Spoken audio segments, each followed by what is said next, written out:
Good afternoon भावांनो बहिणींनो, कसे आहात भावांनो? तुम्हाला काय सांगू भावांनो बहिणींनो, 2-3 रोज असं हातपाय दुखू लागले गारव्यानी, लय ठणकायले तर. हे बघा कसा पाय झालाय ठणकून, हे बघा कसा झालाय हे गुडघा, लय ठणकायलाय भावांनो बहिणींनो हे गुडघा, लयच ठणकाय लागलाय. लय दवाखाना केलाय, बसलं तर उठता ये नाही आणि उठलं तर बसता ये नाही. काही औषध असलं तर भावांनो बहिणींनो वाताचं मला सांगा. मला लय झालाय वाताचा पारकार, हे असा दुखायलाय लयच, मग लय हातपाय दुखायलेत भावांनो बहिणींनो.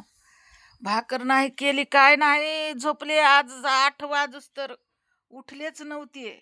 आता उठून काम केलं, काय इलू तिलू हळूहळू, आणि आंघोळ करून बसले भावांनो बहिणींनो. लय त्रास व्हायला लागलाय. हे बघा कसं घरदार लय वाका झालं, मी धुतलं हे आता. मला पटाना नव्हतं, मला बसायला निर्मळ लागत आहे, काय करू? पण निर्मळ कसं करू? मला जर नाही झालं तर मला भावांनो बहिणींनो 50 वर्षातच म्हातारपण आलंय, काय सांगू? मला हातपाय चालनात, मी लय जोर काढाय मी हातपाय चालनात आता. मला कसं होईन तर हो बो. मी दुखाल्यावर कोणी कोणाचं नाही भावानो बहिणीनो, कोणीच कोणाचं नाही दुखाल्यावर, ज्याची त्यालाच भोगावं लागत आहे. तर कसे आहात भावानो बहिणीनो?